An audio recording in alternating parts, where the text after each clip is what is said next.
গাজীপুরের কাপাসিয়ায় চাঞ্চল্যকর ৫ হত্যাকাণ্ডের তদন্ত টিম পদ্মা সেতু থেকে ঝাঁপ দেয়া এক ব্যক্তির সিসি ক্যামেরার ফুটেজ পেয়েছে।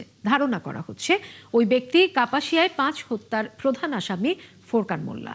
তবে পুলিশ এখনও নিশ্চিত হয়নি। ফুটেজ দেখে স্বজনরাও নিশ্চিত করেনি ওই ব্যক্তি ফোরকান কিনা।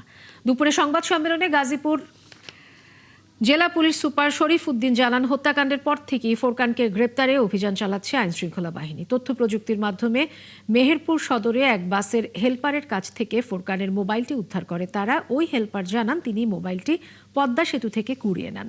তার দেয়া তথ্য মতে পদ্মা সেতুর সিসিটিভি পর্যালোচনা করে পুলিশ এতে দেখা যায় সাদা শার্ট ও কালো প্যান্ট পরা এক ব্যক্তি মোবাইল সহ কিছু একটা রেখে নদীতে ঝাঁপ দেয়। তবে ঝাঁপ দেওয়া ব্যক্তির কোনো মরদেহ পাওয়া যায়নি। এর আগে গত ৯ মে কাপাসিয়ায় একই পরিবারের ৫ জনকে হত্যার ঘটনায় এলাকা জুড়ে চাঞ্চল্যের সৃষ্টি হয়। আমরা তার মোবাইলটা উদ্ধারের চেষ্টা করি। মোবাইলটি আমরা মেহেরপুর থেকে উদ্ধার করি।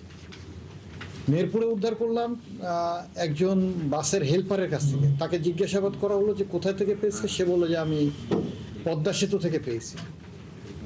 সাথে সাথে আমাদের টিমটি পদ্মা সেতুতে আসে এবং ওইখানে যে সিসিটিভি ফুটেজ আছে সেই সিসিটিভি ফুটেজে দেখা যায় যে এই মোবাইলটি কোনো এক ব্যক্তি সে ইয়েতে রাখছে, একটি প্রাইভেট কার থেকে নামছে।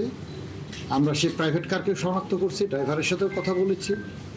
ওইখানে রাখার পরে সে ভিডিও ফুটেজে যেটা আসতেছে সেতু থেকে নিচে লাফ দিছে। পরবর্তীতে আমরা নিশ্চিত হওয়ার জন্য বাদীকে জিজ্ঞাসাবাদ করি, বাদীকে দেখাই ভিডিওটি। বাদী বলে যে আমরা কনফার্ম না, বাট আমাদের কাছে মনে হচ্ছে এরকম।